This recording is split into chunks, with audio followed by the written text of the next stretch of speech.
Hello and welcome to Stress Less with me, Jess. Today, my special guest is Kelly Bolts. Hello, Kelly. How are you today? Good, good. Happy Monday. Yay!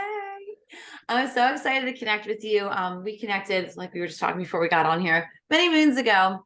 But one of the reasons why I love what you do so much is because there's not many of us that focus on just stress or just burnout. And so you specifically focus on burnout. And so I think that's such a hot topic because I don't think many people know what it really means. And I would love for us to get kind of into that. So before we get started, I just want to let everybody know who you are and what your mission is. So give me 1 second, pull that up. And so your mission is to be moving communities from zombie mode back to liveliness, one action at a time. And I think your book just kind of like taken out of the darkness. I think that just shows. You mentioned you brought this down to me, and I want you to re-break this down to me because when we first met, you talked about the zombie mode, and I think this is so important. So first, give us a little bit breakdown of who you are and what you do, and then let's get right into that zombie mode because it's just as soon as I reread that, I'm going, oh my God, I remember our conversation for when we first met. So I want us to kind of just break it down again. Yeah. So I'm your typical millennial, climb the ladder extremely fast, very powerful in the workforce. I was an HR leader, and by age 28, I already held an executive position, right? That's what we were supposed to do.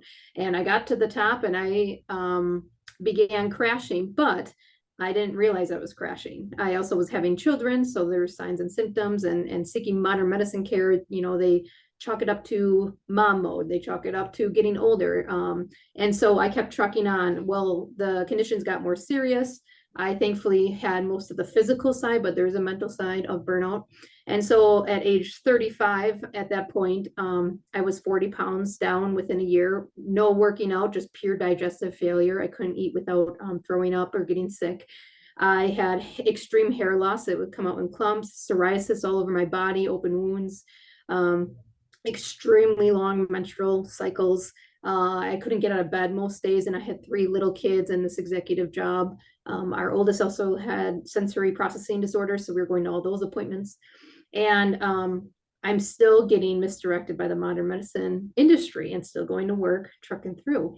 And then I realized, and this is where that zombie mode comes in, is that's where it started. Day after day, you just kind of go through these stressors. That's temporary, right? And then I realized after my crash is those were all signs. Those were all signs that my body was saying too much. This is too much. We need to release. We need to do something to release these stress cycles. And I didn't because like most of us is we're not taught self-regulation and how to release these stress cycles and what listening to our bodies. So I kept trucking on. And at age 35, when I got into holistic care, because I basically was on my deathbed at that point, he diagnosed me with basically I'm going to have a heart attack next at age 35 from chronic stress. So that's the difference is stress is okay. Stress is actually really healthy for the body. It keeps us going, it keeps us moving, keeps us growing. But when it's chronic, which means week over week, month over month, just another quarter, just another year, that's when it becomes chronic, which becomes an illness, which is burnout. This is so important because it's definitely, like I said, as I focus more on stress talk, is that's what I really talk about too, is the fact that stress is every day. And like you said, it's part of life. It's good. There's bad, right? But the bad is more of like when it's that consistency and we're not letting our body release. We're not letting our body process. We're not letting, right? And the way I tell people, and tell me if you agree with this too, is that physical is one of your first responses, right? And so it's much of, oh, I always get headaches. My eye always twitches. And we just ignore and ignore and ignore, like, these cramps, just another day. And we keep trucking on. It's like, no, your body is literally talking to you. And we're just, I'm busy. I'm too busy, you know? Yes. And because we don't have good self-regulation and we don't know how to deal with these symptoms, we keep going, which is actually the worst thing you could do. Maybe if I work more, I can buy this and get a vacation. I don't know how many people tell me, I'll just take, I have this big vacation in 6 months. I'm like, oh, it doesn't matter at that point. You take that vacation, but there's going to be so much built up. It's not going to matter. You're going to go to work just exhausted afterwards. Yes, I was one of my friends, they went through, their life transition like we've all done, right?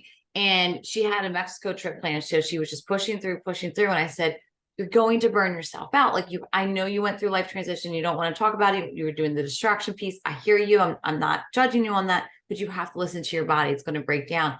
And as soon as she went to Mexico, she was sick. She had flu-like symptoms. And I said, I know you hate when I say this, but I promise you it's stress.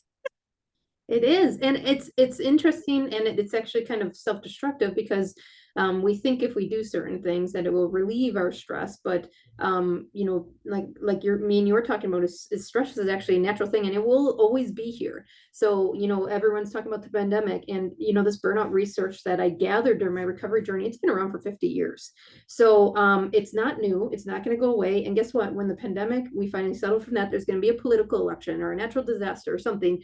It's just the nature of the external controls we cannot control ourselves. So how I call it building resiliency, is we do these daily things in stress management to release the stress cycles, build that resiliency armor so that when things hit you, it just kind of brushes off. Like we had to reschedule this podcast because I had strep going around my household and couldn't record a podcast with little ones running around. No problem. I mean, me and you just chatted and we reset it, but I mean, a couple years ago, I would have been frantic. I would have been like, oh my gosh, this is going to spill over to this day. And now I can't complete that. And it's just that overwhelming helplessness feeling.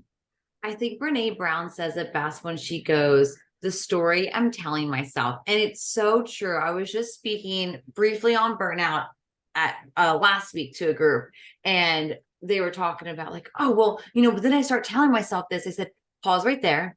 You start telling yourself, right? Your friend, your girlfriend, whoever didn't call you and say, you're so horrible. You're rescheduling the podcast. Oh my God, you didn't answer my text for like 2 hours. You're the worst person. They never said that. You told yourself that story, but you're like, that's what we do. We tend to beat ourselves up. Or like you brought up the vacation earlier in the sense of, well, I have to have the best vacation. So if I have to work 60 hours a week, so then my family can have this most beautiful vacation. So that's why I'm going to work on my vacation. So my family can do this. And we just keep going and going, you know? Yeah, this narrative. And so in my book, Leaving the Darkness, we break down in a chapter the social norms, and you know, that we're supposed to do this, and then next we do this, and then next we do this. And then eventually you realize, like, one, I wasn't present during all those because I'm just looking for the next. But two, would I have been happier if I wasn't always striving for the next? Like, was I happy at some point in time, but I just passed it right by because that's what we're supposed to do. And I'm finding that even, you know, it's summer when we're recording this, that I haven't went anywhere with my kids. We just enjoy outdoors, you know, the baseball games, things like that. And I haven't spent like a dime this summer, and we're having a blast. And guess what? I'm not like stressing about leaving work or taking PTO, or, you know, again, you have to start exploring yourself and some of the stress management tools that you've already talked about in your show episodes. I did want to note too, something between stress and burnout is the aftermath is just as ugly as the crash. So your body is going to get used to this stress rhythm. So you're going to recover. You're going to hit this. Well, I hit rock bottom, but hopefully you don't. And you're going to go on this recovery journey, right? And you're going to identify things you should be doing for stress management. But your body's going to crave that old cycle. It's going to crave chaos, busybody, like the old cortisol rhythms of stress. And so I found myself actually stressing myself out at certain points because my body wanted it. And it's just so used to that chemical rhythm, where it was used to not sleeping and insomnia, and it was used to, you know, hormonal imbalances to a point where my female cycle was just so offbeat. And I find myself almost seeking stress at times, like a drug. And it's a body rhythm, and the longer you're in burnout, the more it craves it. I am obsessed that you brought that up because it's so true, right? So there's so many pieces to this in the sense of we are living one life. We want to come into this healthier life, right? And this is what I tell people too. Tell me your thoughts on this. So I tell people, even though when you're doing something good, you're still going to have that reaction, right? So when I start to eat healthy, when I start to implement that night routine, when I start to implement the morning routine, the walking every day, whatever the case may be, whatever that new habit is, even though it's going to be healthy, we're still going to have that reaction. I think, and you just highlighted one of the biggest reactions I think we really overlook is that we get addicted to that adrenaline rush from stress, right? We lived in such a chaotic environment, and now we're like, oh, well, that's home, that's safety, that's what I'm used to. But it doesn't mean it's always healthy. And I think somebody said the best when it's a little off topic, but you'll get the picture. If you grew up in the chaotic and loud, like toxic environment, right? And so you watch shows such as Law and Order. That's what I fall asleep to, right? Because that's what I'm so calm and used to. It doesn't mean that it's the best because of what that show's about, but at the same time, it's what your body craves because you're so used to that kind of an environment. Absolutely. Yeah. And it's interesting too, because a lot of us want to do what we see, and it's very misaligned with what we need, or we do what we did growing up. Well, most of us in burnout are adults now. Do you even like those things? So it's kind of like the yoga person trying to be the runner, or the runner trying to be the yoga person. Like, you have to really explore who you are and what you like. And that's where you kind of have to, I hate to say it, but because people get isolated, but you have to dissociate yourself with society a little bit and figure out you're weirdo, right? Figure out what you want to obsess about. It energizes you, and then you start filling your cup. But if you keep filling your cup with, oh, that worked for her, and hey, Kelly burned out her core and redid this, and my route is not your route, right? So I found myself with three little ones trying to do a lifestyle that just wasn't attainable, and it was actually stressing me more out. So you have to do that exploratory journey as well. It's so true. And that's one of the things I feel like I try to highlight the most is making that time for yourself because it's exactly what it is. A lot of times, and they probably do the same thing for you when you speak. It's, oh, Kelly, what did you do? Well, what did you do to get out of burnout? And I get to ask the same questions. And I'm going, I can tell you what I did, but I promise you it's not all going to work for you. You can take pieces from it, like you said, like that, isolation, start to learn by myself and things like that. But when it came down to the actual things that I did, that might not work for you. And I think that's where a lot of us get really stuck and frustrated on a lot of this and then start to kind of beat ourselves up again. Oh, well, that worked for Kelly. Why is it not working for me? Oh, I'm so helpless. Nothing's going to help me. Nothing's going to fix me. And I'm definitely air quoting over here when I use that word. But we do that, especially we don't have enough time for this one when it comes to social media.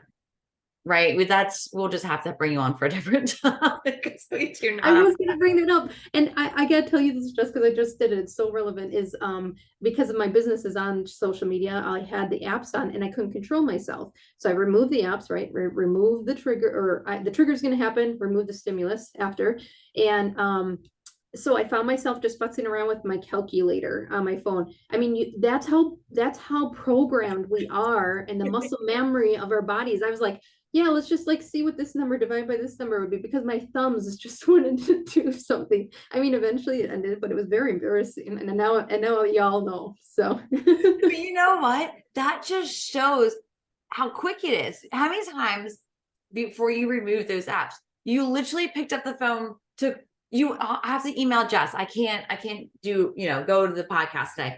You automatically pick it up and all of a sudden you're on Instagram going, hey, did I email Jess? Because it was such a natural habit to just pick up that phone, if you want to, we'll do a little I'll do my embarrassment because we're going to share stories like this. We'll help you out over here. So I found myself, I started setting boundaries when I was leaving my office to go relax, right? But I started finding myself wanting, like you said, reaching for the phone and things like that. I'm like, okay, well, I don't want to do this. I've been on it all day. I'm on the Zoom call. I'm doing this, whatever the case may be. What else can I do? So I bought, I do read a lot, but I wanted something different. So do you remember the Sudokus? Is that, am I saying that correctly? Like you put all the different numbers. So I have a large print one of those. That's on my my table end on my couch, and I just sit there every night with Wheel of Fortune on, and I just watch Sudoku. that's the way. I You have know? those like adult coloring books. Like Yes. it has to, your hands have to stay active and your mind That's wants it. to do something. They have to be doing something. And so, like you said, I'm still doing something.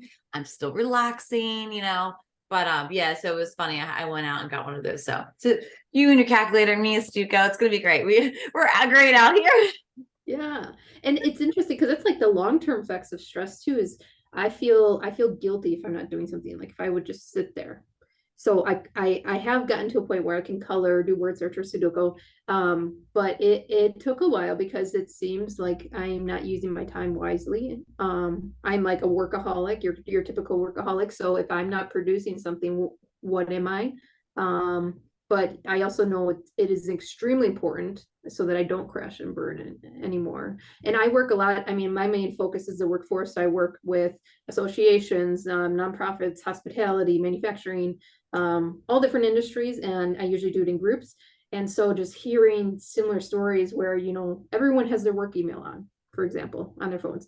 And I asked them, who are you, the emergency contact? And they're like, no. And I'm like, okay, so if someone's not on fire, why are you checking your email? Like, I, I'm sorry, but like, it's not life or death. Get the email off your phone. We can't help ourselves. I okay, oh my goodness. I'm so glad you're on the show today. So, because this is such a thing, and I had to speak to my team about this because they would get an email and they would feel that they had to respond right away. And I said, please know that that pressure is not coming from me. We are not heart surgeons, and it's okay. 24 hours, 48 hours. It's okay to return a 48-hour later podcast saying, hey, Court, yeah, well, Kelly, we'll get you on the episode, things like that. That's okay, and so we just get in our heads that we have to have this automatic response for no other reason, right? Like you said, I'm not the emergency contact, I'm not the heart doctor, like I'm not. So why that automatic response is not absolutely needed. And trying to find that balance of what actually makes sense in your business. Now there are some things that are time restrained, then that's your priority, but not everything is a priority, because then nothing is, you Yes. know Oh, I love that you brought that up so much, because we literally just had to sit my team down going, guys, it's okay. Yeah. And well, let me flip the script on that social norm. So I went to a workshop, and a lady, we were just sharing something that really, a tool or something that really helped us, come out of burnout and prevent it. And one lady said, I took work email off my phone, and it was amazing. One, a lot of things are taken care of when I'm not there, so I didn't have to do as much. And then two, like, eventually I stopped caring about work after 5 o'clock, and I lived my life. Because again, are we burning out because of work? Well, I'm also doing air quotes. Or is it because we're not living life? Zombie mode, right? So that let's circle back to that word. Zombie mode is acting dead. Day over day over day is the same thing, looking through a foggy windshield, and there's just no path. And the professional name, or the real name for it, is called languishing. But the only way to get out of it is to stop acting dead. And we are usually doing that at home and not at work. So during that workshop, she shared she took work email off her phone, and half of the workshop took work email at their phone. So social norms does have a powerful positive side to it. I was shocked. I even took work email off my phone. So I'm just picturing some people. This is what I'm picturing. Someone's listening to this podcast right now, and I can see them going, okay, I can take Facebook off, or maybe I'll take Instagram off. Maybe I'm feeling crazy, I'll take some TikTok off, right? But I can feel the pre-listeners right now just going, my email? Can I take my email off? Like I can just think, I can just see all the emails coming in about taking their email off right now. But just think about that for a quick second for the listeners, right? Think about what you would do. So I'll meet you halfway. 7 o'clock, you're completely done with work. You're just going to be done, right? I get done a little earlier, but that's every day is a little different. So say 7 o'clock, you're saying I'm completely done. And you just sat there, and you sat there next to your wife, and you sat there with your kids, and you just sat there by yourself playing outside with your dog. What would happen? Where would your mind go? What would your body feel like? Right? And just something so simple, because like you said, it's so easy for us just to pick up our phone and naturally go to an app of some sort that's not benefiting us at that time. absolutely. From 7 to 7, we've been hustling. We were on the phones. We were doing the emails. We were doing the thing. What are you working that much for if you're not going to go enjoy that time with your family? Go enjoy that time with yourself. Yeah, and I'm sorry, but like, if your life is done at the end of the year, you are not going to regret the phone time, okay?